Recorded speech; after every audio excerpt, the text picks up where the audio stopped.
नमस्कार, NDTV India की इस खास पेशकश में आपका स्वागत है। मैं हूं अदिति राजपूत। आज संविधान दिवस है, वो क्रांतिकारी दस्तावेज जिसकी बुनियाद पर, जिस पर हमारा जो देश है, जो दुनिया का सबसे बड़ा लोकतंत्र है, वो मजबूती से टिका हुआ है। वो क्रांतिकारी दस्तावेज है हमारा संविधान।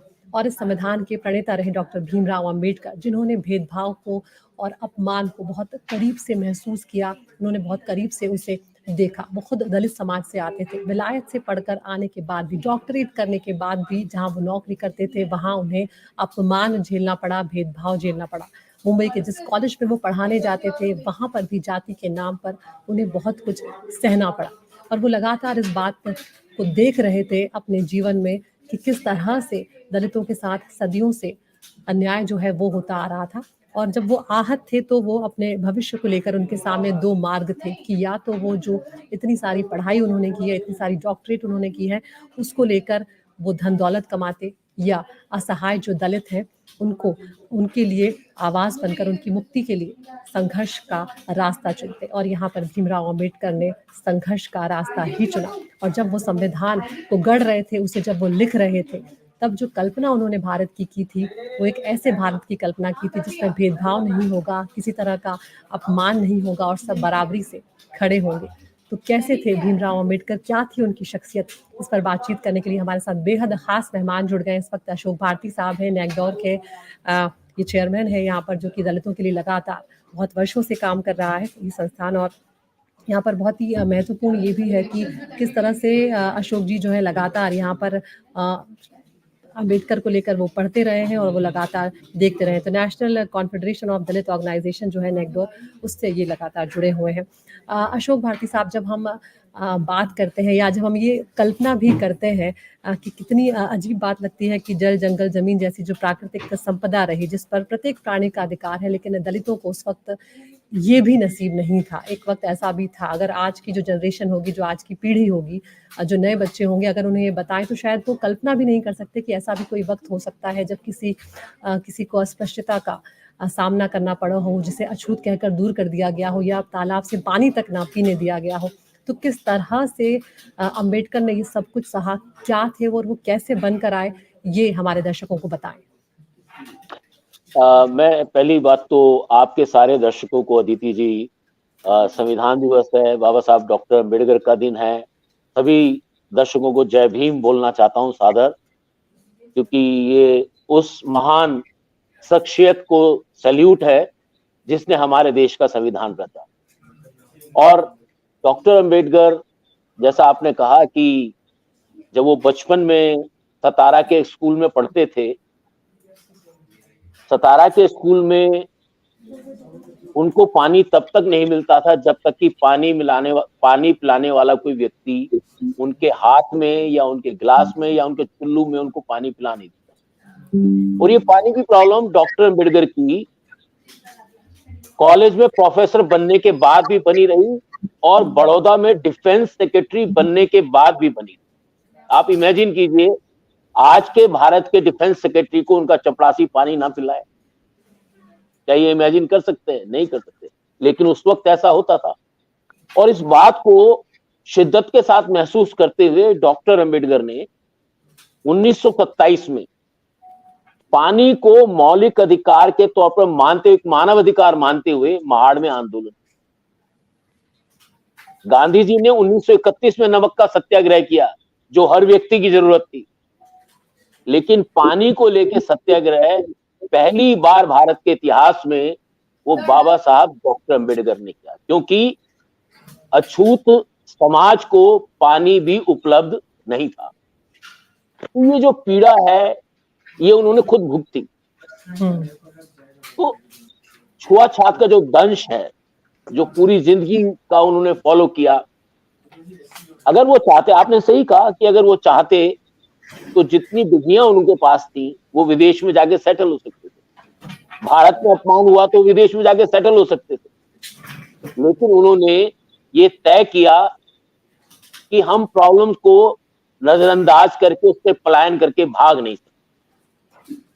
उन्होंने पीढ़ी दर पीढ़ी जो भारत के समाज में जो हम समझते हैं भारत के समाज, बहुत सारे लोग ये समझते हैं कि भारत में जो भेदभाव है, जो विषमता है, जो छुआछात है, वो एक संरचनात्मक है। पर डॉक्टर अंबेडकर इसको एक सभ्यता का भी प्रश्न मानते थे। जी। हमारी सभ्यता ने सदियों से एक बड़े तबके को गैर मानवीय काम काज करने पे मजबूर किया। उनको लगातार हर बात पर अपमानित किया जाता था। तो डॉक्टर अंबेडकर उस अपमान के खिलाफ बड़ी लड़ाई लड़, और इस लड़ाई में उन्होंने पहली बार जब वो उन्होंने ब्रिटिश गवर्नमेंट का कौन सा ऐसा कमीशन था जिसमें उन्होंने दलितों के सवाल को, डिप्रेस क्लासेस के सवाल को, अछूतों के सवाल को नहीं उठाया। जब 1919 के रिवीजन के बाद जब साइमन कमीशन भारत में आया, तो उन्होंने कहा उनको कि हमको रिप्रेजेंटेशन का राइट चाहिए, और वो कह रहे थे कि जब बाकी समाज को रिप्रेजेंटेशन का राइट भारत की ब्रिटिश गवर्नमेंट में मिल सकता है, तो अछूतों को क्यों नहीं मिल सकता? उनकी भी आबादी बहुत ज्यादा है। तो इस तरह से डॉक्टर अंबेडकर इस बात को रिकॉग्नाइज करते थे कि यदि दलित बाकी समाज के साथ बरक्स प्रतिनिधित्व के तौर पर खड़े नहीं होंगे, तो उनका विकास नहीं हो सकता। और मुझे लगता है कि डॉक्टर अंबेडकर का जो स्ट्रगल है, जब संविधान बनाने की जिम्मेदारी उनको मिली, और आज का दिन उन्हीं को समर्पित है, संविधान को समर्पित है, तो उसमें उन्होंने तमाम अपमान के खत्म, उस तरह के तमाम अपमान को कैसे खत्म किया जा सकता है, उन्होंने क्लॉज दर क्लॉज भारत के संविधान में उन अनुच्छेदों को रखा जिससे कि भारत से छुआछात की समाप्ति हो, विषमता की समाप्ति हो, भेदभाव की समाप्ति हो, लिंग भेद समाप्त हो। ये डॉक्टर अंबेडकर की लीगेसी है। वो इसलिए कर पाए क्योंकि उन्होंने खुद भुगता था। बिल्कुल। और यहाँ पर कल एक महत्वपूर्ण बात हमारे चीफ जस्टिस ऑफ इंडिया ने भी कही है, अशोक भारती साहब। यहाँ पर उन्होंने कहा कि जातीय गैर बराबरी को दूर करने के लिए उम्मीद की किरण है आरक्षण। तो किस तरह से जब आरक्षण की बात आती है, भले ही आज उसको लेकर बहुत बहस होती हो क्योंकि राजनीतिक पार्टियां जो है अपना अपना स्टैंड ले रही हैं, लेकिन जो पुराना दौर था, जो पुराना वक्त था, उसमें किस तरह की परिस्थितियां बनी हुई थी जब आरक्षण की बात सामने आती है। जब अगर हम 1942 की बात करें, बी आर अम्बेडकर ने अनुसूचित जातियों की उन्नति के समर्थन के लिए दलित वर्ग महासंघ की स्थापना की थी। फिर सरकारी सेवाओं और शिक्षा के क्षेत्र में उन्होंने अनुसूचित जातियों के लिए आरक्षण की भी मांग की थी। फिर हम देखते हैं कि 47 में भी कई फैसले जो है SC SC और दलितों को लेकर लिए गए थे। तो किस तरह से ये जो बात है आरक्षण की, भले ही ये बहस का विषय हो, लेकिन उस वक्त जो मंशा थी वो ये थी कि कुछ वर्षों में आरक्षण देकर ये जो गैर बराबरी है इसे दूर किया जाएगा, और उसके बाद जब सब कुछ बेहतर हो जाएगा तो आरक्षण को खत्म कर लिया जाएगा। लेकिन वैसा हुआ नहीं। तो उस बात को भी हमारे दर्शकों को बताएं।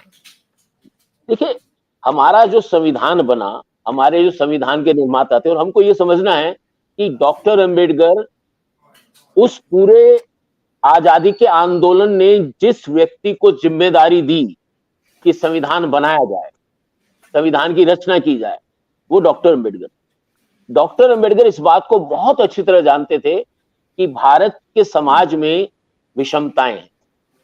दो तरह की विषमताएं, एक तो सामाजिक विषमताएं हैं और आर्थिक विषमताएं। तो संविधान निर्माताओं के सामने डॉक्टर अंबेडकर से ये चुनौती थी कि विषमता को दूर करने के लिए समता कैसे आए, लेटर्स में कैसे आए, और उसको लागू करने के लिए क्या रणनीति बने। तो संविधान ने तो ये कहा कि संविधान सबको बराबर मानता है, वो लिंग के भेद को नहीं मानता है, वो जात के भेद को नहीं मानता है, वो धर्म के भेद को नहीं मानता है। हमारे संविधान की जो विभिन्न धाराएं हैं वो इस बात को अच्छी तरह से बताती हैं कि कानून के समक्ष समता और कानून के सामने सबको बराबरी। तो आर्टिकल 14 है, आर्टिकल 15 है, आर्टिकल 16 है। लेकिन दूसरी बात जो थी वो ये थी कि समता को सिद्धांत के तौर पर संविधान ने स्वीकार कर लिया, लेकिन समाज में तो समानता नहीं है, समाज में विषमता है। तो उस विषमता को दूर करने के लिए संविधान ने एक समता की रणनीति अपनाई। वो रणनीति अपनाई कानून जो संविधान का आर्टिकल 16(4) जो है, 16 आर्टिकल जो है, अनुच्छेद 16 जो है, उसमें उन्होंने कहा कि राज्य अगर मानता है कि जो लोग सामाजिक और शैक्षिक तौर पे पिछड़ गए हैं या जिनका प्रतिनिधित्व नहीं है, उनके लिए राज्य विशेष प्रावधान कर सकता है।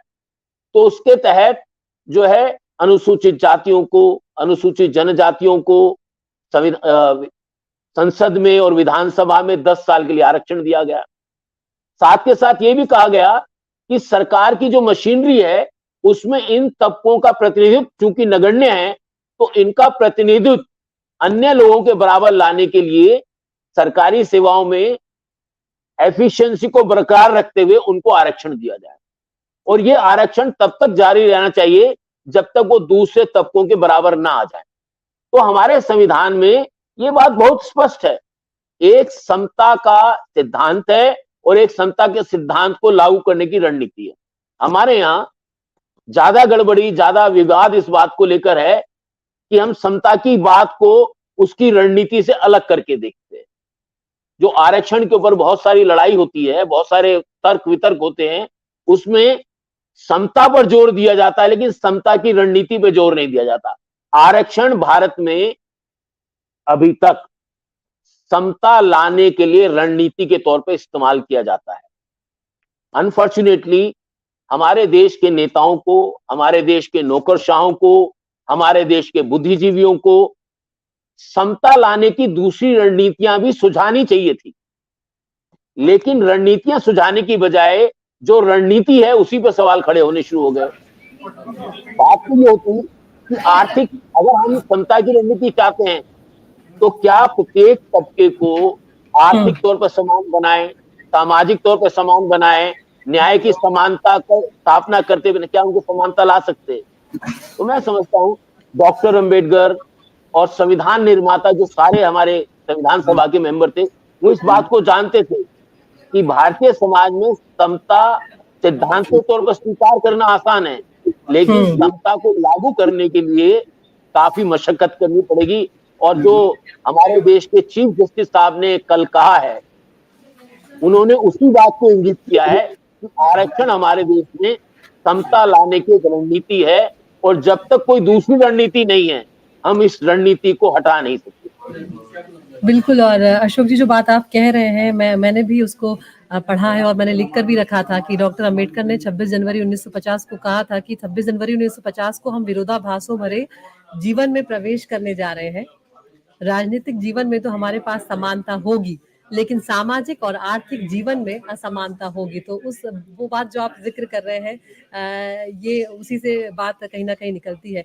तो यहाँ पर जिस तरह से हम जिक्र कर रहे हैं, जबकि अम्बेडकर कौन थे, उनकी किस तरह की शख्सियत थी, ये अपने आप में बहुत बड़ी बात है कि खुद उन्होंने कितना कुछ झेला, किन संघर्षों से उनका जीवन गुजरा और उसके बाद उन्होंने जो पढ़ाई करी और जिस तरह से वो आगे बढ़े, वो अपने आप में कोई छोटी मोटी बात नहीं। उस संघर्ष के बारे में अगर आज हम सोचें तो वो असाधारण लगता है अशोक जी, ये भी बहुत बड़ी बात है। और जब जातियों के उत्थान को हम देखते हैं कि हम कहाँ से कहाँ पहुंचे हैं, तो बहुत बड़ी कामयाबी के तौर पर भी उसे देखा जाना चाहिए। उसका जश्न मनाना भी बेहद जरूरी है, भले ही अभी हमें लंबा सफर तय करना है, इसमें भी कोई शक नहीं है। मैं बिल्कुल आपकी बात से सहमत हूं कि आजादी के बाद अगर इस देश में कोई सक्सेस स्टोरी है तो भारत के दलित इस देश की सबसे बड़ी सक्सेस स्टोरी है, जिसको भारतीय समाज स्वीकार करने में झिझक रहा है।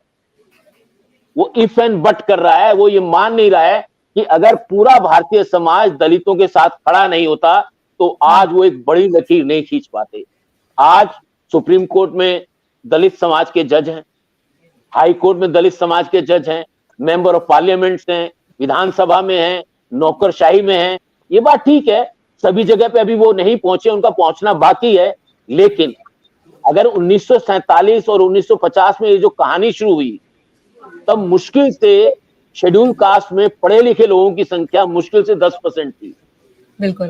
आज मैं आपको अगर आंकड़ा बताऊं, अभी मैं देख रहा था आंकड़े, 1,23,000 schedule caste lecturer, professors universities में पढ़ाते हैं।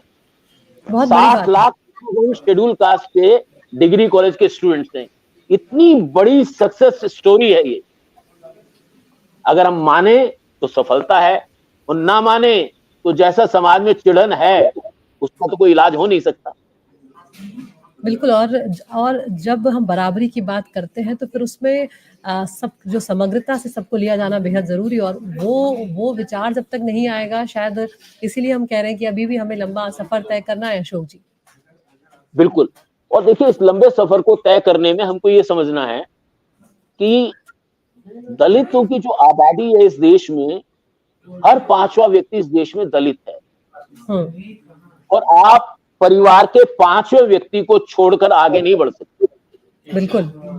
और खासतौर पर ऐसा व्यक्ति जो ऐतिहासिक तौर पर पिछड़ा रहा है, वंचना का शिकार रहा है, गरीबी का शिकार रहा है, उसे किसी तरह के अधिकार नहीं थे, हक हकूक नहीं थे। हमें तो सेलिब्रेट करना चाहिए कि हमारे संविधान ने जो हमने हमारे सभ्यता में जो अपराध हुए थे, उन अपराधों का निराकरण इस संविधान ने किया।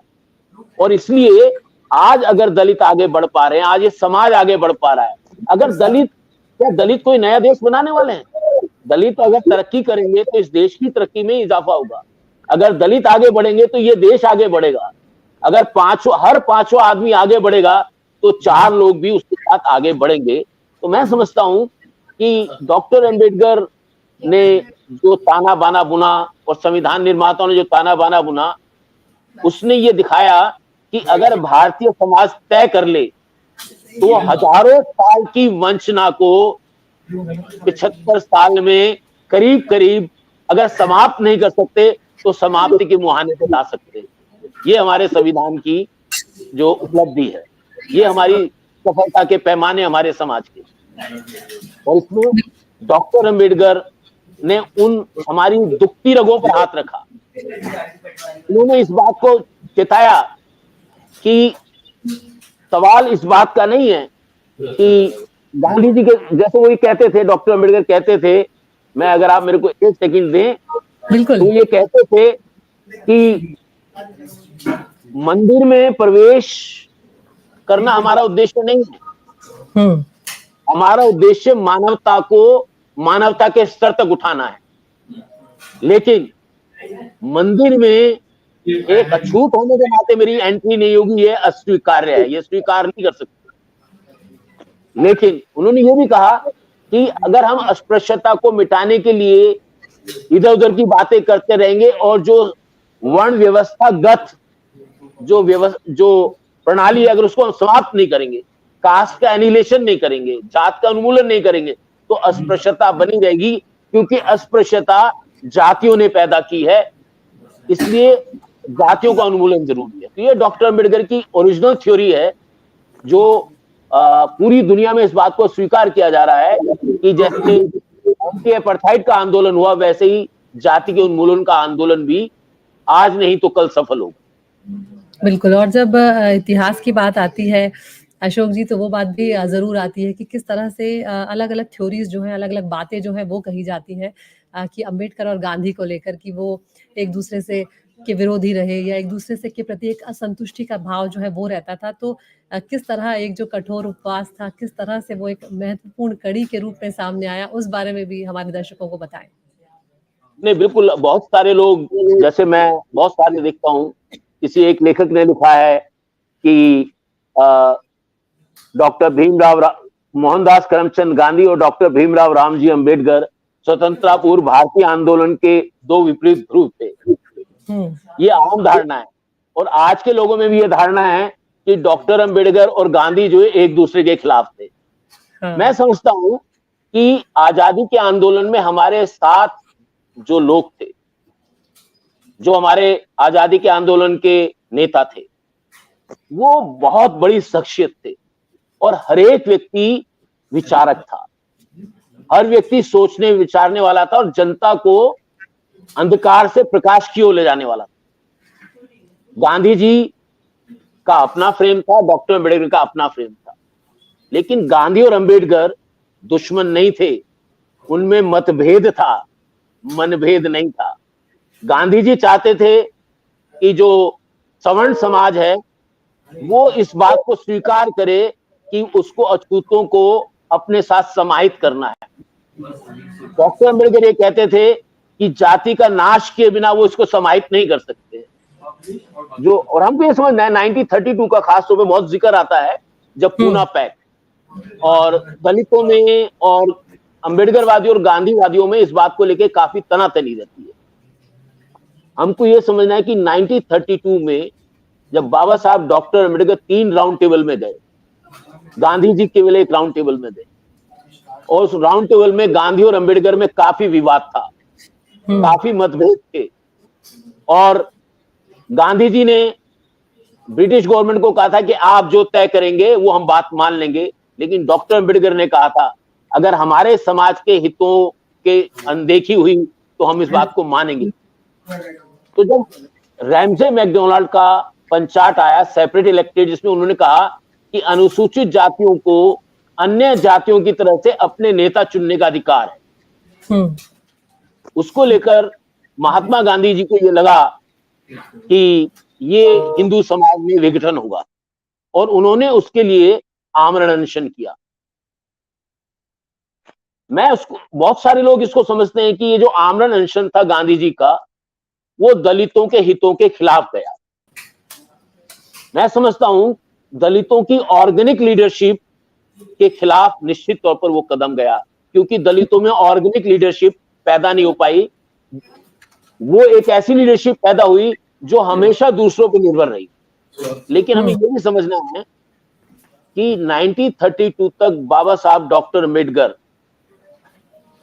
जो एक व्यक्ति थे, वो एक छोटे से एरिया में केंद्रित थे, महाराष्ट्र में केंद्रित थे। महात्मा गांधी द्वारा आमरण अनशन करने से रातों रात डॉक्टर अंबेडकर एक राष्ट्रीय नेता बनकर उभर गए। तो गांधी जी ने अनजाने में एक इतना बड़ा विरोधी खड़ा कर लिया कि जो पूरी जिंदगी गांधी और अंबेडकर में फिर वो विवाद रहा, और ये विवाद मुझे लगता बड़ा कंस्ट्रक्टिव था। गांधी जी और जब अंबेडकर में पूना पैक्ट हुआ तो उन्होंने कहा कि हम आपको और ज्यादा जगह देने को तैयार हैं, हम ये सिद्धांत मानने को तैयार हैं कि अनुसूचित जातियों को उनकी आबादी के हिसाब से प्रतिनिधित्व मिलना चाहिए। और ये जो आरक्षण का प्रतिनिधित्व है, ये एक तरह से उसकी पैदाइश है।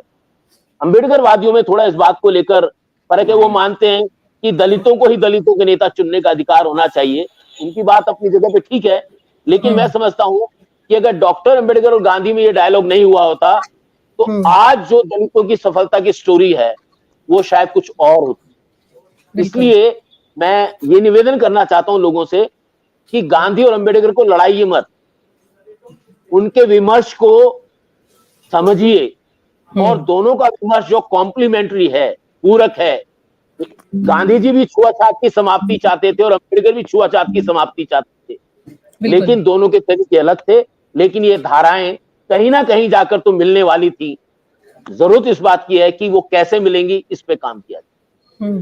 और दोनों कहीं ना कहीं गैर बराबरी को हमेशा से खत्म करना चाहते हैं। तो दोनों का मकसद यही था कि जो भारतीय समाज है वो विकसित समाज के रूप में खड़ा हो। यहाँ पर जब हम वापस अगर संविधान दिवस या आज हम संविधान की बात करें, तो जिस तरह से संविधान को अशोक जी गढ़ा गया, जिस तरह से उसे लिखा गया, वो आज भी इतने दशकों बाद भी इतना मौजू है। ये बात भी बहुत अचंभित करती है कई बार कि किस तरह से उसे रचा गया कि आज भी जब आप कहीं दिक्कत आती है, कहीं कुछ होता है, तो सबसे पहले संविधान ही है जो वापस वही मजबूती देता है वापस खड़े होने की, या किसी मुद्दे पर लड़ने की, या किसी भी समाज को मदद करने की। ये अपने आप में बहुत बड़ी बात है। निश्चित तौर पर जो हमारा संविधान है और जिसकी प्रियम्बल है, वो प्रियम्बल दुनिया के तमाम संविधानों का निचोड़ के तौर पर वो बताता है कि हमारे जिंदगी का उद्देश्य क्या है, किसी राष्ट्र का उद्देश्य क्या है, कोई राष्ट्र क्या चाहता है। क्या कोई राष्ट्र बिना समता के, बिना स्वतंत्रता के, बिना सम्मान के, बिना न्याय के, बिना भाईचारे के आगे बढ़ सकता है? तो हमारा संविधान इन तमाम मूल्यों की स्थापना करता है। हमारा संविधान का दस्तावेज एक मूल्यों का दस्तावेज है। ये मूल्य हमारे आजादी के मूल्य थे। हमारे आजादी के मूल्य थे कि देश में बराबर सबके बीच में भाईचारा हो, धर्म और जाति का भेद खत्म हो, लिंग भेद खत्म हो, लोगों में आर्थिक बराबरी, गैर बराबरी खत्म हो।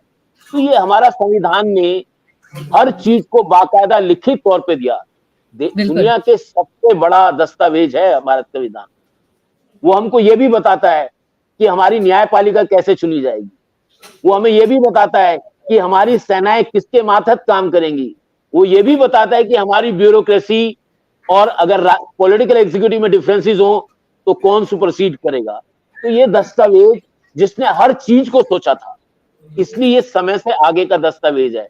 अगर हम अपने संविधान की रक्षा कर पाए, अपने संविधान की सुरक्षा कर पाए, तो मैं समझता हूं कि हमारा देश जो सदियों पहले रिपब्लिक वाला देश था, गणतंत्रों का देश था, और बिल्कुल। उन गणतंत्रों का देश का जिक्र, उसी से प्रेरणा लेके हमारे देश को गणतंत्र बनाया गया।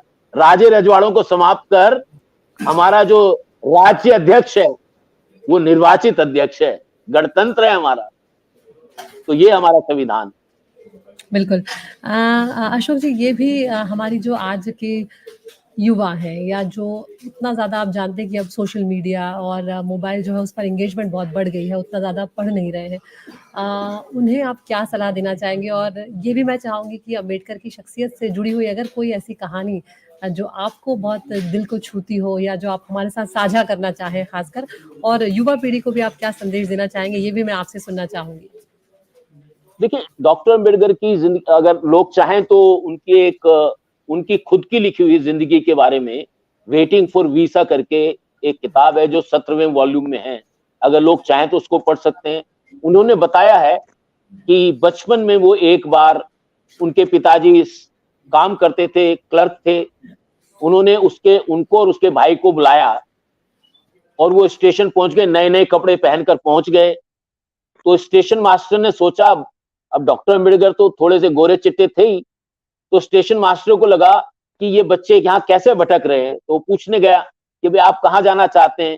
तो इन दोनों बच्चों ने कहा कि हम अपने पिता के पास जाना चाहते हैं जो वहां पर जो है नौकरी करते हैं, और हमारे यहाँ से कोई आने वाला था, वो आया नहीं। तो जैसा कि उस वक्त आदत थी, स्टेशन मास्टर ने लगा कि ये बच्चे अच्छे घर के होंगे, तो उसने पूछा कि भाई आपकी जाति क्या है। तो डॉक्टर अम्बेडकर उस वक्त छोटे थे, तो उनके मुंह से फटाक से निकल गया कि हम महार हैं। तो स्टेशन मास्टर को शौक हुआ, लेकिन फिर भी उस स्टेशन मास्टर ने एक बैलगाड़ी वाले को कर दिया। वो बैलगाड़ी वाले ने कहा कि मैं लेके जाऊंगा आपको, लेकिन बैलगाड़ी नहीं चलाऊंगा, बैलगाड़ी आपको चलानी पड़ेगी और मैं पैदल चलूंगा। वो काफी दूर तक चलता और फिर थोड़ी देर बाद बैलगाड़ी वाले को समझ में आ गया ये बच्चे तो बैलगाड़ी में बैठे और मैं पैदल चल रहा हूँ। वो फिर बैठ गया। जब भूख लगी इन दोनों बच्चों को, बाबा साहब डॉक्टर उनके भाई को भूख लगी, तो उसके लिए खाना था उनके पास, और खाने के लिए उनको पानी चाहिए था। उनको पूरे रास्ते में किसी ने पानी नहीं दिया। फिर बैलगाड़ी वाले ने एक तालाब के पास पानी को रोका, और वहां जब तालाब में से पानी दे तो कीचड़ जैसा पानी था। तो हमारी जो बड़ी शख्सियत है, डॉक्टर अम्बेडकर की जो शख्सियत है, वो कोई किताबी शख्सियत नहीं है, वो जिंदगी की जो सच्चाइयां हैं। अब आपको पता होगा इंद्र मेघवाल का घटना, राजस्थान, अभी राजस्थान में चुनाव है, इंद्र मेघवाल को उसके टीचर ने घड़े से पानी लेने पे मार दिया। तो डॉक्टर अम्बेडकर के समय की घटनाएं आज भी घटनाएं, दुर्लभ घटनाएं नहीं है, आज भी यहां वहां वैसी घटनाएं होती हैं। लेकिन इस समाज ने, देश ने इन घटनाओं से निपटने का तरीका भी ढूंढ लिया है। संवैधानिक तरीका है, कानूनी तरीका है, न्याय का तरीका है, सामाजिक राजनीतिक तरीका है, और ये देश ऐसी घटनाओं पर लगातार नियंत्रण पाता है, वो पाता रहेगा, और लोगों को न्याय मिलता है और मिलता है। बिल्कुल, और संविधान ही उसमें सबसे बड़ी भूमिका जो है वो भी अशोक जी निभाता रहा है। यहाँ पर अशोक जी, अगर मैं आखिरी सवाल में ये पूछना चाहूँ कि आगे आने वाले भारत की जब हम कल्पना करते हैं, जब हम विकसित भारत की बात करते हैं, तो किस तरह से आप हमारे संविधान की भूमिका को देखते हैं? क्योंकि लगातार हम देख रहे हैं कि हमारे लिए एक बहुत बड़े आईने का काम भी हमारा संविधान जो है वो करता आ रहा है। देखिए, खास तौर से पिछले 3-4 सालों में हमारे जी। देश में संविधान के प्रति लोगों का रुझान बढ़ा है, और उसका बहुत बड़ा कारण यह है कि लोगों को लगता है कि संविधान हमारी सत्ता के केंद्र में रहना चाहिए, हमारी सत्ता का नियंत्रण संविधान से होना चाहिए। मुझे लगता है ये एक बहुत अच्छी बात है और हमारी सरकारों को ये चाहिए, चाहे राज्य सरकारें हों, चाहे केंद्र सरकारें हों। हालांकि कुछ सरकारों ने रस्मी तौर पर जो है प्रियम्बल पढ़ाने का प्रबंध किया है, लेकिन हमारी सरकारों को अगर इस देश में लोकतंत्र को मजबूत करना है और हमें एक विकसित राष्ट्र बनना है, तो विकसित राष्ट्र बनने के लिए हर व्यक्ति की आवाज की कीमत है, उसकी हिस्सेदारी की जरूरत है और हमारा संविधान उस हिस्सेदारी को सुनिश्चित करता है। तो सरकारों को चाहिए कि संविधान के बारे में ज्यादा से ज्यादा जागरूकता लोगों के बीच में जाए।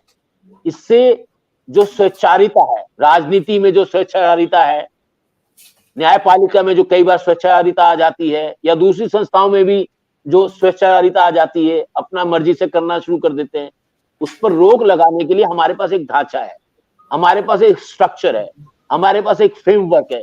वो फ्रेमवर्क भारत का संविधान। तो भारत का संविधान भारत के भविष्य का आईना है। अगर हम इस आईने को देखते रहेंगे तो हमारे चेहरे पे कोई दाग आ गया तो उसको मिटाने में सफल हो जाएंगे।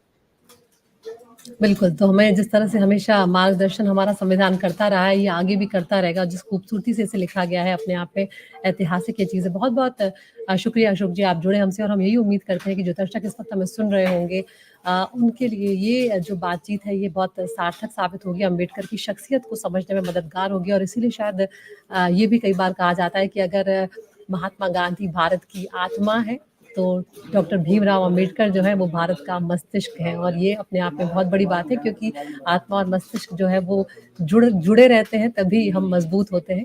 और इसी के साथ आज अपनी बात हम समाप्त करेंगे। बहुत बहुत शुक्रिया अशोक जी, नमस्कार।